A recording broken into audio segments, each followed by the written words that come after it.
तो आज का जो टॉपिक है कि हम मोदी को और भाजपा को वर्तमान में किस तरीके से घेरा जा सकता है, विपक्ष किस तरीके से घेर सकता है, जैसा और भाइयों ने बताया बहुत सारे टॉपिक घेर सकता है ऐसा। आज के ही हिंदू में द हिंदू में एक लोक नीति CSDS का सर्वे है, उसमें भी ये चीज मेनली कंसर्न है लोगों में कि जॉब जो अनएम्प्लॉयमेंट रेट है इंडिया में वो चीज, और दूसरा इन्फ्लेशन मतलब कि जो महंगाई है, ये दो चीज मैटर कर रहा है।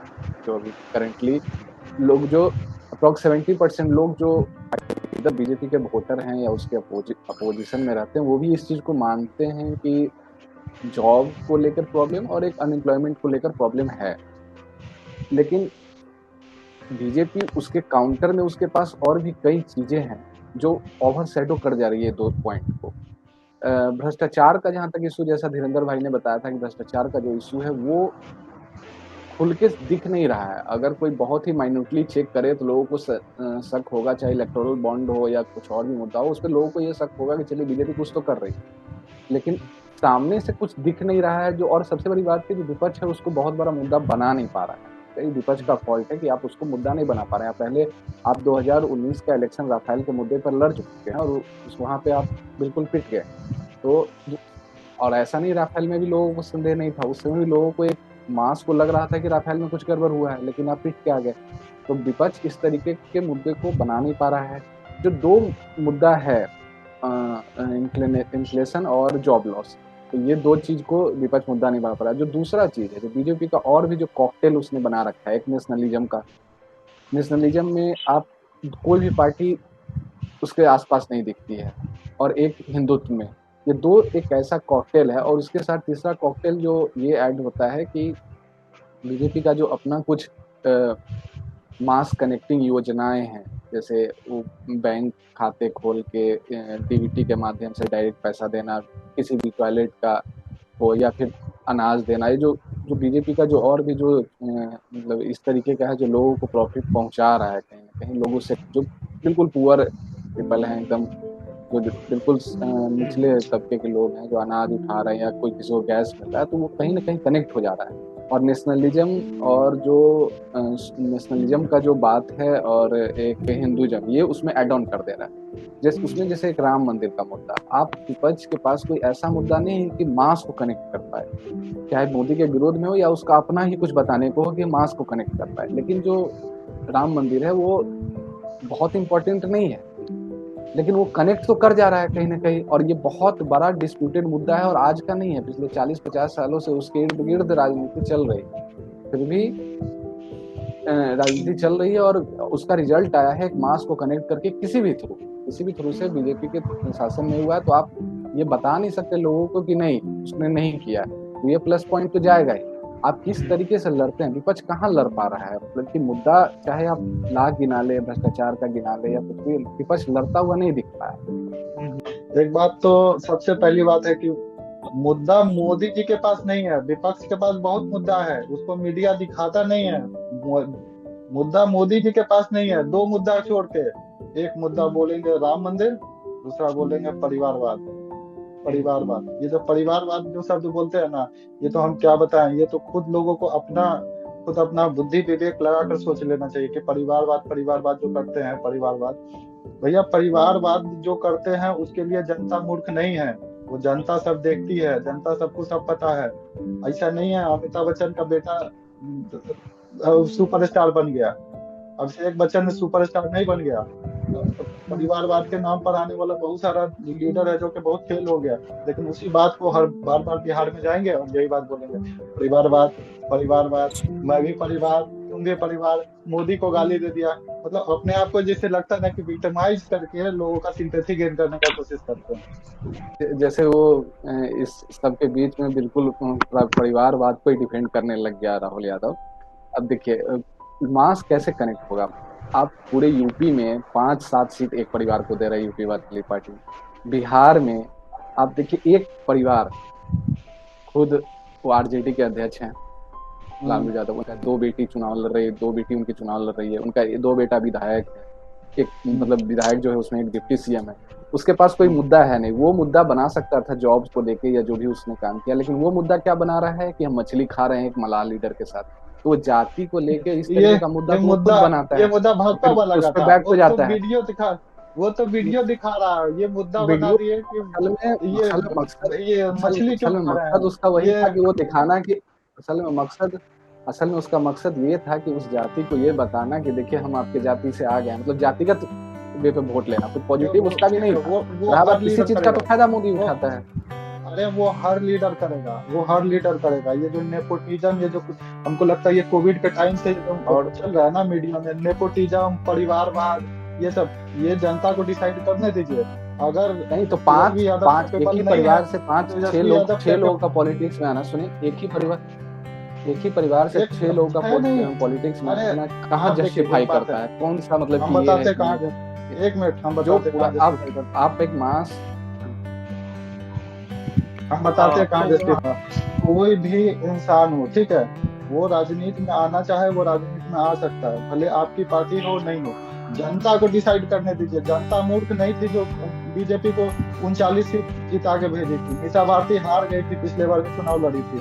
ये जरूरी तेजस्वी यादव अभी तक स्ट्रगल कर रहे हैं बनने के लिए डिप्टी चीफ मिनिस्टर। वो जनता को डिसाइड करने दीजिए। जनता मूर्ख नहीं है, जनता सब समझती है। राहुल गांधी अभी तक फेलियर है, अखिलेश यादव अभी तक चीफ मिनिस्टर जब से नेताजी बने हैं तब से नहीं बने हैं, तेजस्वी यादव अभी तक नहीं बने हैं। वो कुछ दिन पहले मीडिया में जाके ऐसा लगता है ना कि विक्टिमाइज करके खुद को सिंपैथी गेन करने के लिए भी ये सब बात बोलते हैं। ये सब गलत है। जनता सब जानती है, सब देखती है। अगर सारण में रोहिणी आचार्य को अगर वोट मिलेगा तो सारण में राजीव प्रताप रूडी को भी वोट मिला है। वही जनता राजीव प्रताप रूडी को भी वोट किया है, वही जनता रोहिणी आचार्य को भी वोट करेगी। तो रोहिणी आचार्य को वोट करने वाले गलत और भाजपा को वोट करने वाले अच्छे।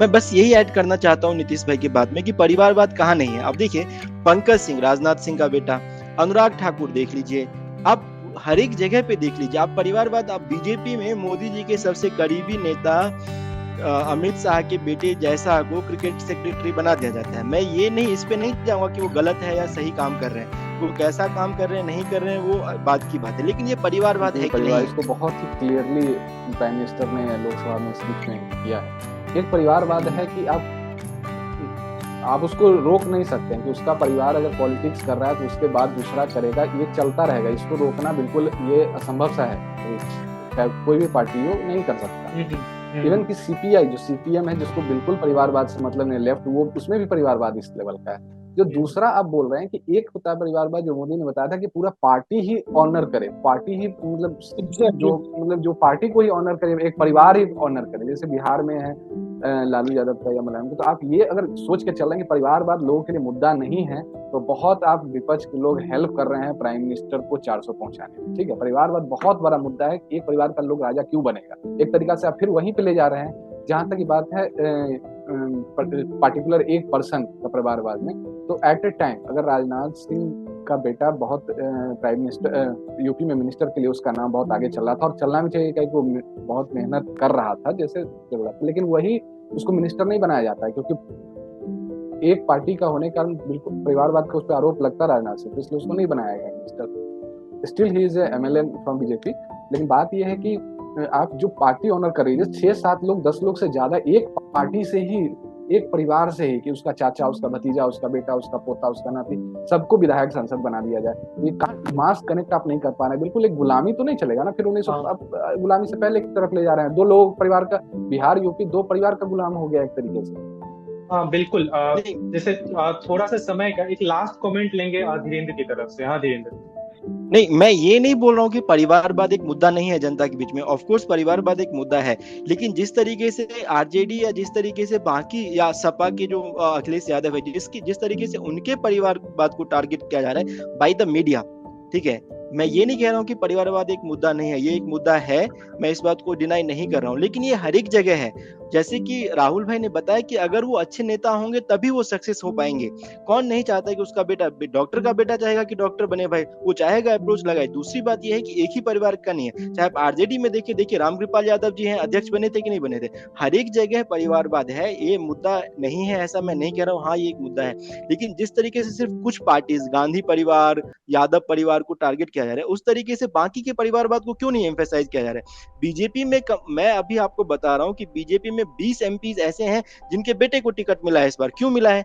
और मीडिया पे वो क्यों नहीं दिखाया जा रहा है? हम वो क्यों नहीं डिस्कस करते कि उन एमपी के बेटे को ही टिकट क्यों मिला? तो ये एक मुद्दा है, मैं इस बात को बिल्कुल एग्री करता हूं आपसे, लेकिन जिस तरीके से बाकी के परिवारों को दिखाया जाता है उस तरीके से बीजेपी के परिवारों को हाइड किया जाता है। अगर उनको भी दिखाया जाएगा तो बीजेपी में भी आपको उतना ही परिवारवाद दिखेगा। जो हमारा मुद्दा था कि मोदी को किस बात पे घेरा जा सकता है, तो ऑफ कोर्स अनएम्प्लॉयमेंट, जो यूथ का अनएम्प्लॉयमेंट है वो एक बड़ा मुद्दा था। चीन का जो घुसपैठ हुआ है वो एक बड़ा मुद्दा था। जहां तक भ्रष्टाचार का मुद्दा रहा, देखिए भ्रष्टाचार का मुद्दा कुछ ऐसा है ना जिसमें कि अगर आप किसी भी नेता पे देख लीजिए कि जो भ्रष्टाचार का आरोप लगा हो और वो दोबारा जीत के ना आया हो, उसका मतलब कैरियर खत्म हो गया हो, ऐसा कभी नहीं हुआ है। चाहे बिहार का बात हो, चाहे यूपी का बात हो, चाहे कांग्रेस का बात हो, या फिर महाराष्ट्र में इतने बड़े बड़े चेहरे हैं, सब दोबारा जीत के आए। तो जनता इस चीज पे बहुत ज्यादा विश्वास नहीं करती है कि मेरा नेता भ्रष्टाचारी है या फिर नहीं है। मुद्दा ये होता है कि जो भ्रष्टाचार किया है, जो जैसे आज के डेट में अगर इंसान, अगर मैं अगर वोट दे रहा हूँ, मैं मोदी को वोट दे रहा हूँ, तो मैं ये देखूंगा कि मोदी भ्रष्टाचारी है कि नहीं। मैं ये नहीं देखूंगा कि मेरा जो लोकल नेता है वो भ्रष्टाचारी है कि नहीं। मेन आप थोड़ा सा स्पॉटलाइट करिए, जो विधानसभा का चुनाव है वो एक अलग चुनाव होता है।